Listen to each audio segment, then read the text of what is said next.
கிறிஸ்துவுக்குள்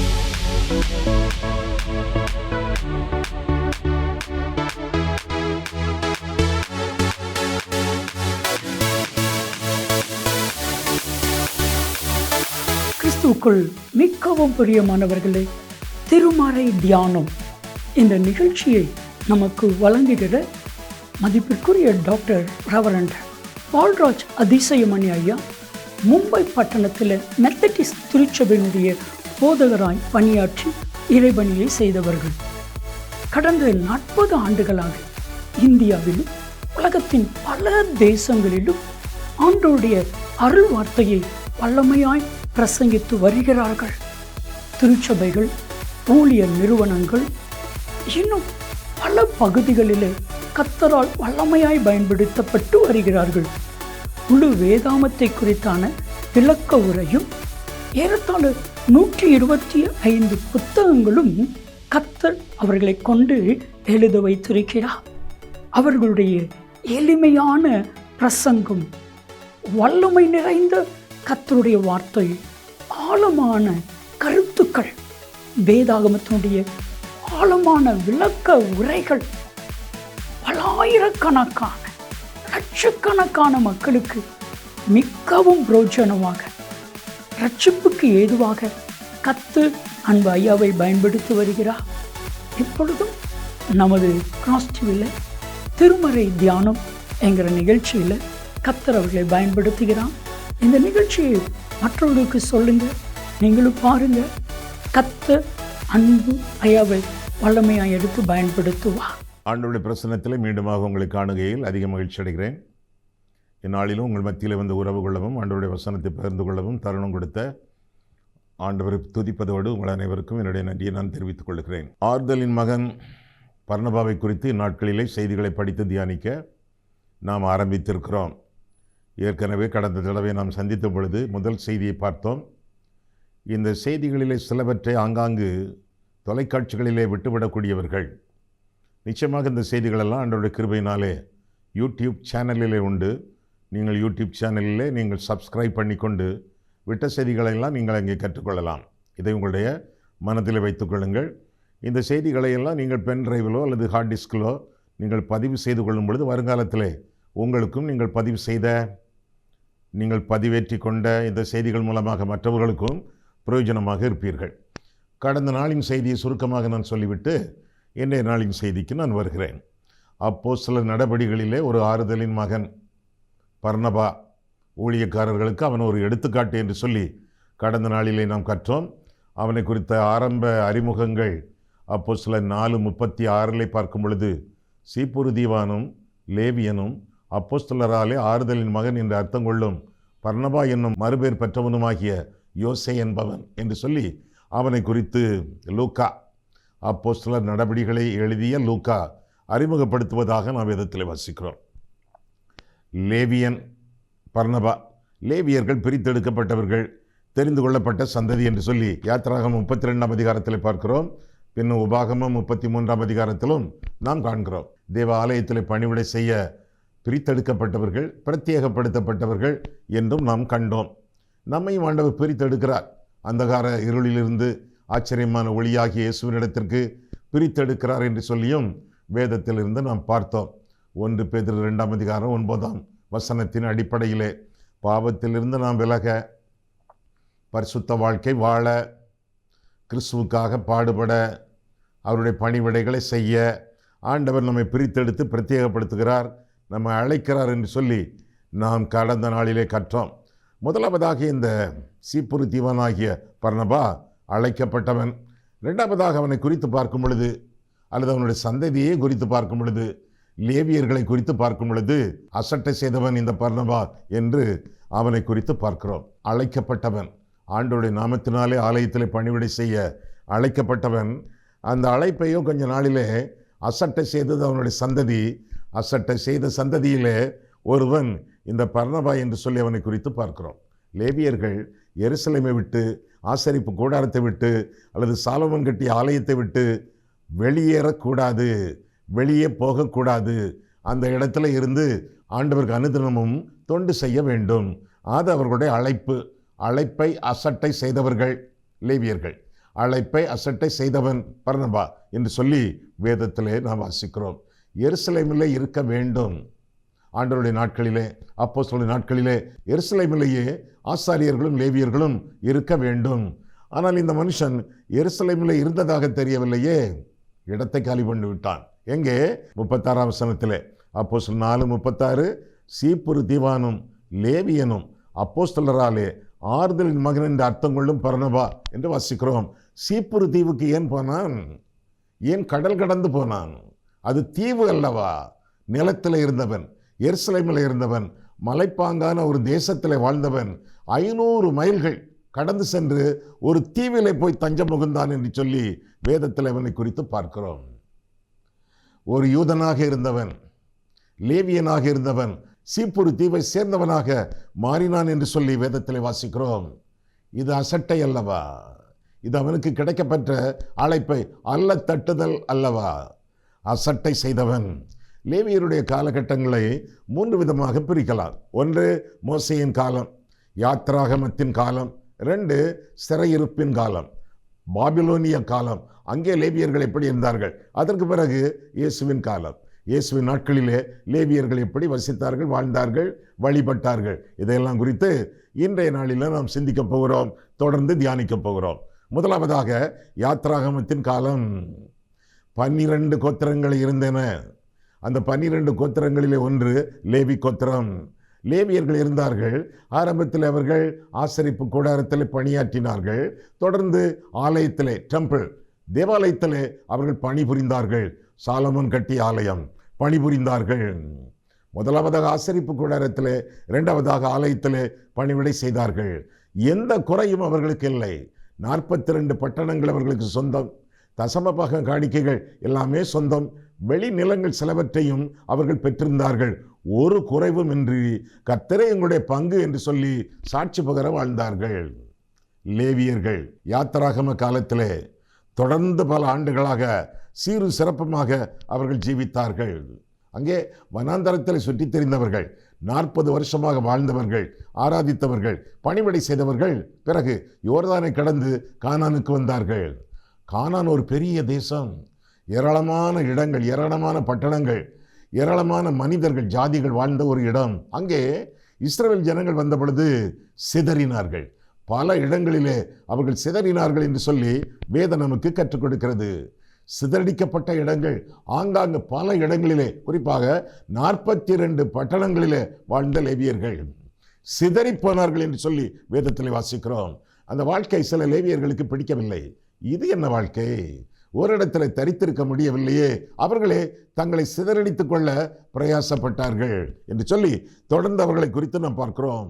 பெத்லஹேமிலே ஒரு லேவியன், அவன் மீகா என்பவனுடைய வீட்டுக்கு வந்து, உனக்கு நான் ஆசாரியனாக இருக்கிறேனே என்று சொல்லி அவன் வீட்டுக்கு பணிவிடைக்காரனாக மாறினான் என்று சொல்லி வேதத்தில் வாசிக்கிறோம். இன்னொரு லேவியன், நியாயாதிபதிகள் 17ஆம் அதிகாரத்தில் பார்க்கும் பொழுது ஒரு வீட்டுக்கு அவன் லேவியனாக மாறினான் என்று சொல்லி நாம் பார்க்கிறோம்.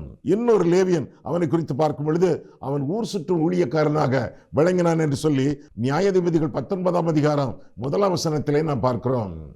பல லேவியர்கள் புறக்கணிக்கப்பட்டார்கள், டிஸ்மிஸ் பண்ணப்பட்டார்கள் என்று சொல்லி 1 ராஜாக்கள் 12ஆம் அதிகாரம் 31ஆம் வசனத்திலே நாம் வாசிக்கிறோம். பல லேவியர்கள் புறம்பாக்கப்பட்டார்கள். பின்ன எரோபயாம் என்ற ஒரு மன்னன் இருந்தானே, சாலமோன் வழிவந்தவன், அவன் பல லேவியர்களை வேண்டாம் என்று சொல்லி வீட்டுக்கு அனுப்பிவிட்டதாக 2 நாளாகமம் 11ஆம் அதிகாரம் 4ஆம் வசனத்திலே நாம் காண்கிறோம். இன்னும் பல லேவியர்கள் தாங்களாகவே வெளியேறி உலக பிரகாரமான வேலைகளிலே ஈடுபட்டார்கள் என்று சொல்லி எசேக்கியேல் 48ஆம் அதிகாரம் 11ஆம் வசனத்திலே பார்க்கிறோம்.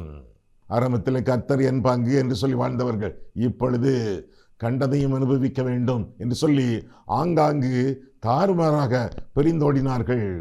ஆண்டவருக்கு என்ன செய்யலாம் என்பதை விட்டுவிட்டு எனக்கு என்ன கிடைக்கும் என்ற எண்ணத்தோடு ஓடினார்கள். இன்றைய நாட்களிலும் சில அல்லது பல ஊழியக்காரர்கள் ஆண்டவருக்காக என்ன செய்யலாம் என்று வாழ்வதை விட ஆண்டவரிடமிருந்து என்ன கிடைக்கும், ஆண்டவருடைய நாமத்தினாலே என்ன பெற்றுக்கொள்ளலாம், அல்லது ஆண்டவருடைய நாமத்தை விசுவாசிக்கக்கூடிய மக்களிடமிருந்து எண்ணத்தை கறக்கலாம் என்றெல்லாம் ஊழியம் செய்து கொண்டிருக்கிறார்கள்.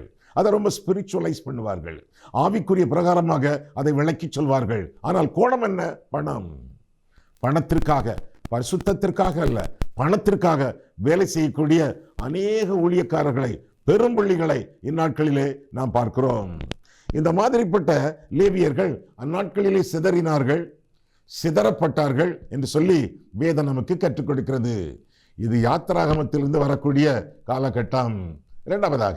இரண்டாவதாக அவருடைய காலம் என்ன? சிறையிருப்பின் காலம். இஸ்ரவேல் ஜனங்கள் பாவம் செய்தார்கள், தேவனுக்கு பிரியமற்று போனார்கள். 7ஆம் வருஷத்திலே அவர்கள் நிலத்தை உழாமல் பயிரிடாமல் அப்படி அது ஓய்வெடுக்க வேண்டும் என்று கருதி 7ஆம் வருஷத்தை நிலங்களுக்கு ஓய்வு வருஷமாக கர்த்தர் கட்டளையிட்டார். அவர்கள் 7ஆம் வருஷத்திலும் பயிரிட்டு பயனடைய வேண்டும் என்று கருதி அவர்கள் ரொம்ப சுயநலமாக வாழ்ந்தார்கள். பார்த்தார் கர்த்தர், நான் படைத்த நிலம், அதற்கு ஓய்வில்லையே என்று சொல்லி இவர்களையெல்லாம் பாபிலோனுக்கு சிறையிருப்புக்கு அனுப்பிவிட்டார். 70 வருஷம், 7 வருஷங்கள் நிலங்களுக்கு ஓய்வு கிடைத்தது என்று சொல்லி வேதம் நமக்கு கற்றுக் கொடுக்கிறது. 70 வருஷம் பாபிலோன், ஓரிரு தலைமுறைகள் அழிந்திருக்குமே. ஏராளமான பேர் இங்கே எருசலேமில் இருந்து அல்லது கானானிலிருந்து எருசலேமுக்கு போனவர்கள் எத்தனை பேர் செத்து போயிருப்பார்களே பாபிலோனிலே. 70 வருஷம் அல்லவா, ஒரு தலைமுறையின் காலம். ஏறக்குறை எல்லாரும் அழிந்து விட்டார்கள். ஒரு சிலர் தப்பினார்கள். அவர்கள் திரும்பி வர கர்த்தருடைய கண்களிலே அவர்களுக்கு தயவு கிடைத்தது.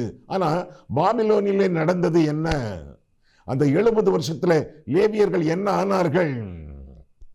லேவியர்கள் மட்டுமல்ல, மொத்த இஸ்ரவேல் ஜனங்களும் தங்களுடைய தேசிய தன்மை இழந்தார்கள், தங்களுடைய கோத்திர தன்மை இழந்தார்கள், தங்களுடைய ஆவிக்குரிய தன்மை இழந்தார்கள், தங்களுடைய மதத்தன்மை இழந்தார்கள்.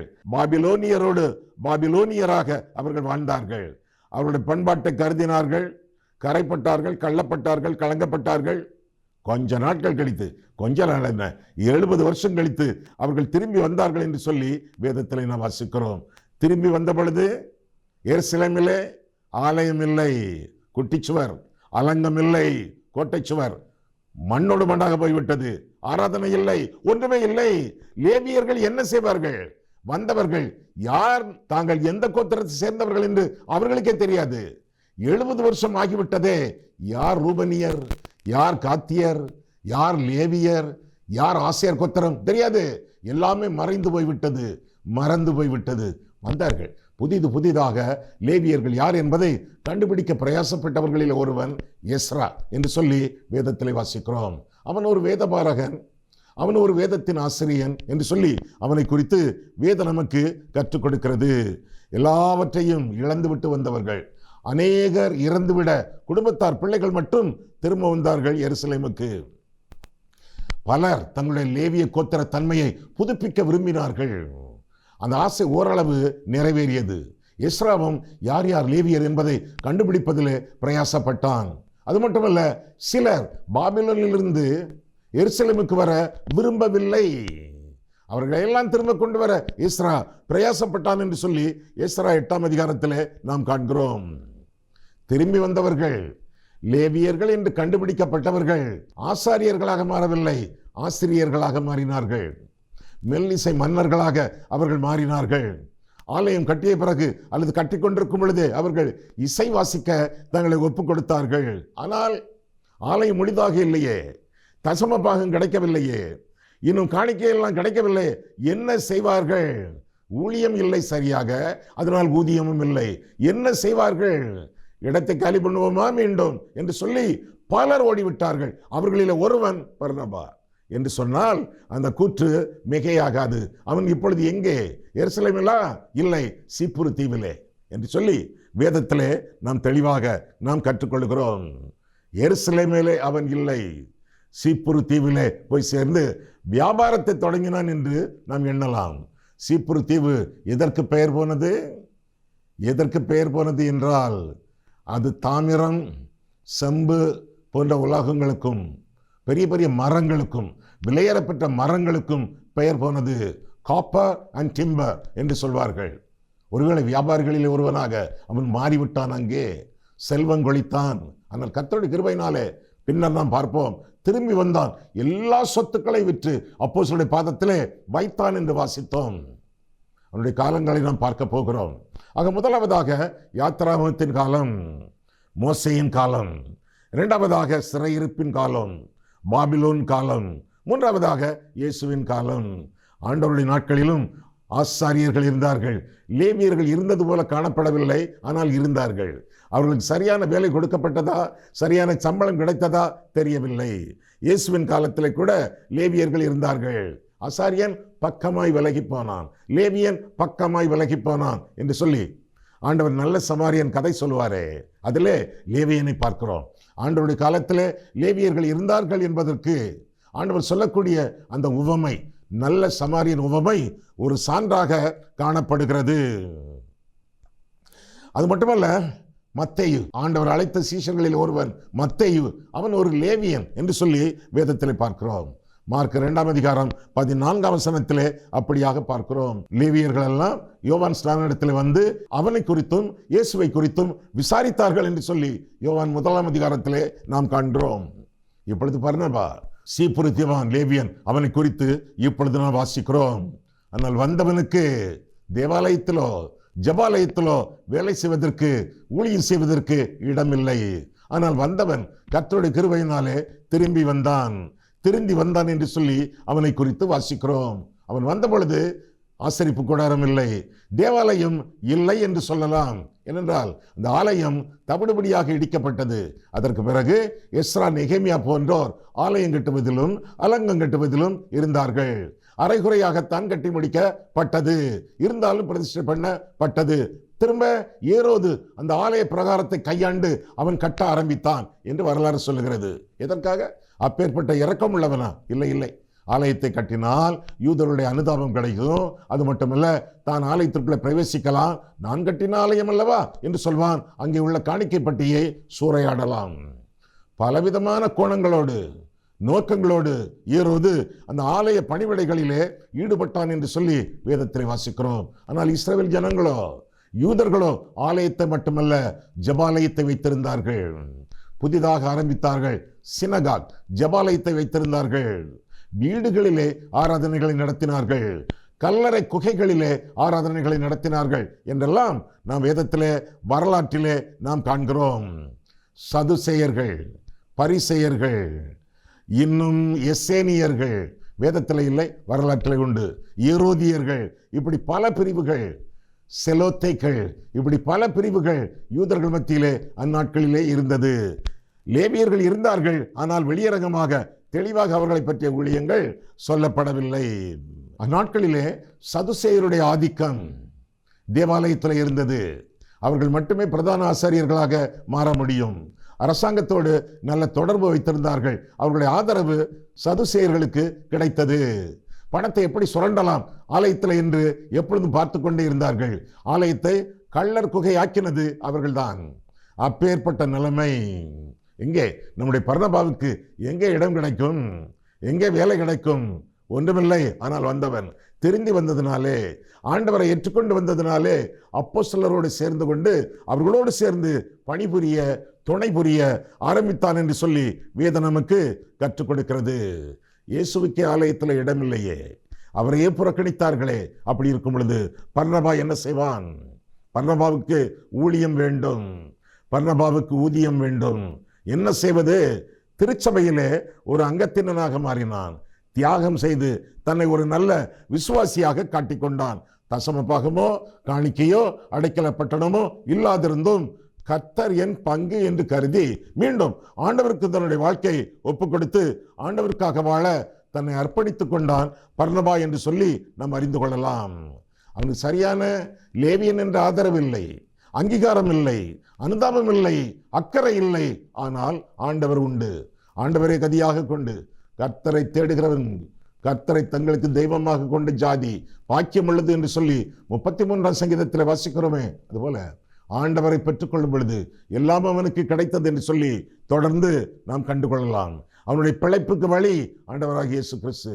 கர்த்தரை தேடுகிறவர்களுக்கு ஒரு நன்மையும் குறைபடாது என்பதை கண்டுகொண்டவன் பர்னபா.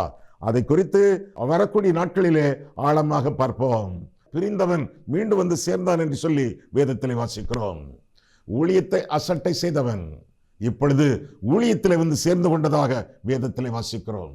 ஊழியத்தை அசட்டை செய்து எருசலேமை விட்டு சீப்புரு தீவுக்கு போனவன் அத்துமீறியவன். அத்துமீறியவன் என்ன அர்த்தம்? அத்துன்னா எல்லைன்னு அர்த்தம்.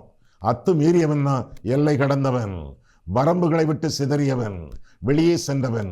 முதலாவதாக அழைக்கப்பட்டவன், இரண்டாவதாக அசட்டை செய்தவன், அத்துமீறியவன், எருசலேமை விட்டு கடந்து சென்றவன், சீப்புரு தீவுக்கு அவன் சென்றவன், எல்லை கடந்து அவன் வாழ்ந்தவன், பொறுமையை இழந்து, விசுவாசத்தை இழந்து, சகிப்புத்தன்மை இழந்து, தன்னுடைய கண்களையும் கால்களையும் மூளையும் நம்பி சுய மதியை நெறியன் நுகர்ந்து சாய்ந்து வெளியே சென்றவன் என்று சொல்லி அவனை குறித்து பார்க்கிறோம்.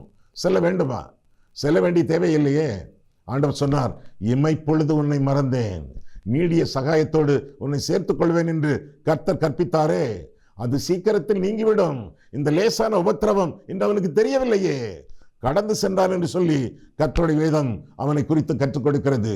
யோபு 7ஆம் அதிகாரம் 1ஆம் வசனத்தில் பார்க்கிறோம், பூமியிலே போராட மனுஷனுக்கு குறிக்கப்பட்ட காலம் உண்டல்லவோ. குறிக்கப்பட்ட காலம்தான், நெடுங்காலம் அல்ல, எல்லா காலமும் அல்ல. பூமியிலே போராட மனுஷனுக்கு குறிக்கப்பட்ட காலம் உண்டல்லவோ. நல்ல முறையில் போராடி வெற்றி பெற்றவன் பவுல். வரப்போகிற நாட்களிலே பார்க்க போகிறோமே, நல்ல போராட்டத்தை போராடினேன், ஓட்டத்தை முடித்தேன், விசுவாசத்தை காத்துக்கொண்டேன், நீதியின் கிரீடத்தை சுதந்திரித்துக் கொண்டேன் என்றெல்லாம் சாட்சி பகர்வதாக வேதத்திலே நான் வாசிக்கிறோமே. ஆண்டவர் குறித்த இடத்திலே உங்களை வைத்திருப்பார் என்றால் தாவாதிருங்கள், கடந்து செல்லாதிருங்கள். ஆண்டவர் வேளை வரும் வரை அல்லது ஆண்டவரே உங்களை தூக்கி எடுக்கும் வரை அந்த இடத்துல இருந்து அவருடைய பலத்த கரத்தின் கீழே அடங்கியிருங்கள். பொறுமை நீங்கி ஓடாதிருங்கள், உங்களுடைய சுய மதியை சாராதிருங்கள், கர்த்தருடைய கைக்குள்ளாக அடங்கியிருங்கள். இல்லை, என்னுடைய இஷ்டப்படி வாழ்வேன், என்னுடைய கஷ்டங்கள் நீங்க வேண்டும் என்று கருதி ஓடிக்கொண்டே இருந்தால் இங்கே வறுமை, நீங்க ஓடக்கூடிய இடத்துல வறுமை, அதுதான் வரும். அதுதானே நடந்தது நகோமியின் வாழ்க்கையிலே. பெத்லகேம் என்றால் அப்பத்தின் வீடு என்ற அர்த்தம், அப்பம் செழிக்கக்கூடிய வீடு. இமைப்பொழுது கர்த்தர் மறந்தார். பெத்லகேமிலே பஞ்சம், எல்லாரும் ஊரை விட்டு ஓடவில்லை. நகோமி மட்டும் தன் குடும்பத்தோடு மோவாபுக்கு போனதாக வேதத்திலே வாசிக்கிறோம். கதையின் சுருக்கம், பெத்லகேமிலே வறுமை, மோவாபிலே வெறுமை, எல்லாவற்றையும் இழந்து போனாள் என்று சொல்லி வேதத்திலே வாசிக்கிறோம். கர்த்தர் நினைத்தருளினார், பெத்லகேமிலே மீண்டும் செழிப்பு, திரும்பி வந்தாள் என்று சொல்லி நகோமியை குறித்து பார்க்கிறோம். அதே போல எருசலேமுக்கு பர்னபா திரும்பி வந்தான் என்று சொல்லி வேதம் நமக்கு கற்றுக் கொடுக்கிறது. ஒரு காலத்தில் ஆண்டவருடைய சித்தத்தை அறியாமல், சித்தத்தை அறிய விரும்பாமல், ஆண்டவருடைய அனுமதி கேட்காமல் தன் இஷ்டப்படி போனவன், ஆனால் கர்த்தருடைய கிருபையினாலே திரும்பி வந்தான் என்று சொல்லி வேதத்திலே அவனை குறித்து நான் தெளிவாக, மிக தெளிவாக கற்றுக்கொள்கிறோம். எப்படி வாழ்ந்து கொண்டிருக்கிறீர்கள்? ஆண்டவருடைய சித்தத்திற்குள்ளாக ஜீவிக்கிறீர்களா அல்லது உங்களுடைய இஷ்டப்படி நீங்கள் வாழ்ந்து கொண்டிருக்கிறீர்களா? ஆண்டவர் ஒரு இடத்தை காட்டினால் அங்கே போ என்று சொன்னால் ஒழிய இடத்தை காலி பண்ணக்கூடாது. ஆண்டவருடைய சமூகத்தில் அவருக்கு சித்தமான இடத்துல இருந்து வாழ வேண்டும், ஊழியம் செய்ய வேண்டும். நம்முடைய இஷ்டப்படி, நம்முடைய கஷ்டப்படி நாம் செல்லக்கூடாது என்பதற்கு நகோமியின் வாழ்க்கையும் இந்த பர்னபா வாழ்க்கையும் நமக்கு சொந்தமாக காணப்படுகிறது. ஆக இந்த மனுஷன் அத்துமீறி சென்றான் என்று சொல்லி அவனை குறித்து வேதத்தில் வாசிக்கிறோம். எதற்காக எருசலேமை விட்டான், எதற்காக சீப்புரு தீவுக்கு சென்றான் என்று பார்த்தால் ஏறக்குறைய 3 காரணங்களை சொல்லலாம். முதலாவதாக போராட்டம், எருசலேமிலே போராட்டம், யூதர்களுடைய எரிச்சல், ஆலயம் சரியாக வேர் கொள்ளவில்லை, ரோமர்களுடைய போராட்டம். அவர்களுக்கு கடவுள் சீசர் தானே, ராயன் தானே, பாக்ஸ் ராமனா அப்படின்னு சொல்வாங்க. என்னது ரோம சமாதானம் என்று சொல்வார்கள். ரோமாபுரியிலே சமாதானமாக வாழ வேண்டும் என்றால் ரோம அரசாங்கத்துக்கு உட்பட்ட நாடுகள், மக்கள், குறிப்பாக யூதர்கள், இவர்களெல்லாம் சமாதானத்தோடு வாழ வேண்டும் என்றால் ரோம அரசனுக்கு கீழ்ப்படிந்திருக்க வேண்டும். ஏராளமான போராட்டங்கள் அங்கே இருந்தன யூதர்கள் மத்தியிலே. ஆலயத்திலே கூட சதுசேயர், அவர்களுடைய வஞ்சகங்கள், அவர்களுடைய பாவங்கள், அங்கே இருந்து யார் ஊழியம் செய்யாதபடிக்கு அங்கேயும் போராட்டங்கள் இருந்தன என்று சொல்லி நாம் வேதத்திலே வாசிக்கிறோம். எப்படி இருக்க முடியும்? போராட்டம் எனக்கு தேவையில்லை, நான் ஓடுகிறேன் என்று சொல்லி எருசலேமை விட்டு இந்த பர்னபா ஓடிவிட்டதாக, சீப்புரு தீவுக்கு சென்று விட்டதாக நாம் பார்க்கிறோம். முதலாவதாக போராட்டம், இரண்டாவதாக பொருள் ஈட்டம். பொருள் ஈட்டம், சம்பாத்தியம், என்ன வேலை செய்வது, என்ன வியாபாரம் பண்ணுவது. ஏற்கனவே நான் சொன்னேனே, காப்பர் அண்ட் டிம்பர், தாமிர வியாபாரம், மர வியாபாரம், செல்வம் அவனுக்கு அங்கே கொளித்தது என்று சொல்லி வேதத்திலே வாசிக்கிறோம். போராட்டம், நல்ல போராட்டத்தை போராடினேன், ஓட்டத்தை முடித்தேன், விசுவாசத்தை காத்துக்கொண்டேன் என்று சொல்லி பவுல் சொல்கிறானே, இந்த மனுஷன் கெட்ட போராட்டத்தை போராடினதாக வேதம் நமக்கு கற்றுக் கொடுக்கிறது. முதலாவதாக போராட்டம். இரண்டாவது அவனை குறித்து பார்க்கும் பொழுது பொருள் ஈட்டம். பொருள் ஈட்டம், பணத்தை சம்பாதிக்க, பொருளை சம்பாதிப்பதற்காக சீப்புரு தீவுக்கு ஓடி போனான் என்று சொல்லி அவனை குறித்து நாம் பார்க்கலாம். அங்கே போனால் நன்றாக சம்பாதிக்கலாம், செழித்திருக்கலாம், போவோம் என்று சொல்லி புறப்பட்டு போய்விட்டான். அநேக வேளைகளிலே ஆண்டோடைய சித்தத்தை விட்டு, ஆண்டோடைய சத்தியத்தை விட்டு, ஆண்டோடைய சமூகத்தை விட்டு ஓடுவதற்கு காரணம் போராட்டம் மட்டுமல்ல, பொருள் ஈட்டம், பணம் சம்பாதிப்பது, பொருளை சம்பாதிப்பது. ஆண்டவர் சொன்னார் யோனாவிடத்திலே, என்ன சொன்னார்? நீ நினிவேக்கு போ, அந்த ஜனங்களுக்கு விரோதமாக பிரசங்கி என்று சொன்ன உடனே, ஐயோ ஆண்டவரே, எனக்கு வயதாகி விட்டது, நான் அரண்மனையில் இவ்வளவு நாள் அரண்மனை தீர்க்கதரிசியாக நான் வாழ்ந்து கொண்டிருக்கிறேன், வேறு யாராவது அனுப்புங்க ஆண்டவரே, நான் போகவில்லை ஆண்டவரே என்று அடம்பிடிக்கவில்லை. மாறாக இன்னொரு இடத்துக்கு ஓடி போனான் என்று சொல்லி வேதத்திலே வாசிக்கிறோம். எருசலேமில் இருக்க முடியாமல் பர்னபா சீப்புரு தீவுக்கு ஓடி போனானே, இவன் தர்ஷீஸுக்கு போனான் என்று சொல்லி வேதத்திலே வாசிக்கிறோம். எண்ணி இருப்பான உள்ளத்திலே. தர்ஷீஸிலும் அவிசுவாசிகள் உண்டு, புறஜாதிகள் உண்டு, மற்ற மதத்தினர் உண்டு, அவர்களுக்கு போய் சுவிசேஷத்தை சொல்லலாமே என்று எண்ணி இருப்பானோ? நம்ப முடியவில்லையே. ஏனென்றால் வேதம் சொல்லுகிறது, தர்ஷீஸ் ஒரு பொன் விளையும் பூமி. கொஞ்சம் விளங்குமே, பொன் விளையும் பூமி. தர்ஷீஸின் பொன் வரும் எருசலேமுக்கு என்று சொல்லி வேதத்திலே வாசிக்கிறோம். நம்மை தேடி பணம் வர வேண்டுமே ஒழிய நாம் பணத்தை தேடி போகக்கூடாது. முதலாவது தேவனுடைய ராஜ்யத்தையும் அவருடைய நீதியும் தேடும் பொழுது இக பர நன்மைகள் எல்லாம் நமக்கு கூட கொடுக்கப்படும் என்று சொல்லி வேதத்திலே வாசிக்கிறோமே. பொருள் ஈட்டம், முதலாவதாக போராட்டம், இரண்டாவதாக பொருள் ஈட்டம் என்று சொல்லியும் வேதம் நமக்கு போதிக்கிறது. போராட்ட நிமித்தமாகவும் பொருள் ஈட்டத்தின் நிமித்தமாகவும் பர்னபா நிச்சயமாக சீப்புரு தீவுக்கு சென்றிருக்கலாம். மூன்றாவதாக போலித்தனம். போலித்தனம், மாய்மாலம். சீப்புரு தீவுக்கு போவேன், அங்கே ஊழியங்கள் செய்வேன், அங்கேயும் ஆண்டவரை அறியாத அநேகர் வாழ்ந்து கொண்டிருக்கிறார்கள், அங்கே போவேன், கேள்விப்பட்டேனே. பரிசுத்தாவி உங்களிடத்தில் வரும் பொழுது நீங்கள் பலனடைந்து எருசலேம், யூதேயா, சமாரியா, பூமி எங்கும் இன்க்ளூடிங் சீப்புரு தீவு போகலாமே, ஊழியம் அங்கேயும் செய்யலாமே என்று சொல்லி தன்னுடைய மனதை மழுக்கிக் கொண்டு மற்றவர்களையே மாற்றிக்கொண்டு புறப்பட்டு சென்றிருக்கலாம். ஐயா, இந்த ஊரில் எனக்கு கிடைக்கக்கூடிய சம்பளம் போதாத ஐயா, கல்ஃபுக்கு போகிறேன் ஐயா, வளைகுடா நாடுகளுக்கு போய் சம்பாதிப்பேன் ஐயா, நான் சம்பாதித்தால் நிச்சயமாக சில மிஷனரிகளை நான் ஆதரிப்பேன் ஐயா, ஒரு ஆலயத்தை கட்டி கொடுப்பேன் ஐயா, வெளிநாட்டுக்கு போனால்தான் எனக்கு நல்ல வேலை கிடைக்கும், நல்ல வியாபாரம் கிடைக்கும், நல்ல வருமானம் கிடைக்கும். இந்தியாவில் இயேசு கிறிஸ்து இல்லையோ, துபாயில் தான் இருக்கிறாரோ? ஆண்டவருக்கு தேவை நீங்க, உங்க பணம் அல்ல. நீங்கள் சம்பாதிக்க போகிற பணம் கர்த்தருடையது. பூமியும் அது நிறைவும் உலகமும் உங்கள் மணிப்பர்சும் கர்த்தருடையது. ஆண்டவருக்கு முதலிடம், முக்கியத்துவம், முழு இடம் கொடுங்கள். ஆண்டவருக்கு தேவை நீங்கள். உங்களை முற்றிலுமாக ஆண்டவருக்கு ஒப்பு கொடுத்து வாழும் பொழுது எல்லா நன்மைகளையும் ஆண்டவர் தந்தருள்வார் என்று சொல்லி வேதத்திலே வாசிக்கிறோம். கல்ஃபுக்கு போறீங்களா? கல்ஃப்னா என்ன அர்த்தம்? வளைகுடாவா? பிரிவு அப்படின்லாம் நான் கேள்விப்பட்டேன். பெரிய கல்ஃப் பிளவுன்னு கேள்விப்பட்டேன். இங்கே கணவன் அங்கே மனைவி, அல்லது அங்கே கணவன் இங்கே மனைவி, பிளவுகள் காணப்படுகின்றன அல்லவா நிறைய குடும்பங்களிலே. அங்கே அவன் சரியில்லை, இங்கே இவள் சரியில்லை, பிளவுகள். எதற்கு இந்த பிளவுகள்? எதற்கு இந்த பிரிவினைகள்? பணம் தான் அதற்கு முக்கியமான காரணம்? வேண்டாம், வேண்டாம். கர்த்தர் நம்முடைய பங்கு என்று சொல்லி வேதம் நமக்கு கற்றுக் கொடுக்கிறது. இந்தியாவிலே இயேசு கிறிஸ்து வசிக்கிறார், ஆமாவா இல்லையா? இல்ல இல்ல, துபாயில தான் வசிக்காரு, அங்க போனா தான் என்னை ஆசீர்வதிப்பாரு. ஐயோ, போலித்தனம். அதுதான் போலித்தனமான காரணம். மறந்து விடுங்கள், மறந்து விடுங்கள். நீங்கள் பணத்திற்காக போகாதிருங்கள், பரிசுத்தாவிக்காக நீங்கள் போங்கள். ஐயா, என்னையா வித்தியாசம்? பணம் இந்தியாவிலே உண்டு, உங்கள் சொந்த நாட்டிலே பணம் உண்டு. நீங்கள் ஆண்டவருக்கு மகிமையாக உண்மையாக உழைத்து உழைப்பின் காணிக்கைகளை உண்மையாக ஆண்டவருக்கு படைத்து வாழும் பொழுது எதை விதைக்கிறீர்களோ அதை அறுப்பீர்கள். எவ்வளவு விதைக்கிறீர்களோ அவ்வளவு அறுப்பீர்கள். கடின உழைப்பினாலே அல்ல, காணிக்கையினாலே ஆசீர்வாதம். மறந்து விடாதிருங்கள். இந்தியாவிலே இயேசு கிறிஸ்து வாழ்கிறார். உங்கள் சொந்த நாட்டிலே ஆண்டவராகிய இயேசு கிறிஸ்து வாழ்கிறார். அங்கேதான் போய் ஆண்டவரிடத்தில் பெற்றுக்கொள்ள வேண்டும் என்று கூறாதிருங்கள். கர்த்தரை உங்களுடைய வாழ்க்கையிலே காணிக்கைகளினாலே கனப்படுத்துங்கள். கர்த்தர் உங்களை நிச்சயமாக ஆசீர்வதிப்பார் என்பதை நிச்சயமாக நீங்கள் அறிய கடவீர்கள். தேவனுக்கு தேவை உங்கள் பணம் அல்ல, தேவனுக்கு தேவை உங்கள் அர்ப்பணம். அர்ப்பணம் இல்லாத மனுஷனுடைய பணம் அற்பமான பணம்.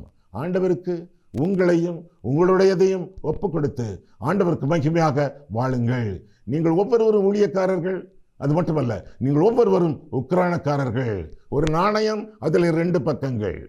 ஒரு பக்கம் அழிந்து விட்டதென்றால் மறுபக்கத்தை வைத்து நாணயம் செல்லாது. அது என்ன 2 பக்கங்கள் ஒரே நாணயத்திலே? ஒன்று ஒப்பு கொடுத்த வாழ்க்கை, அடுத்தது உக்கிரானத்துவ வாழ்க்கை.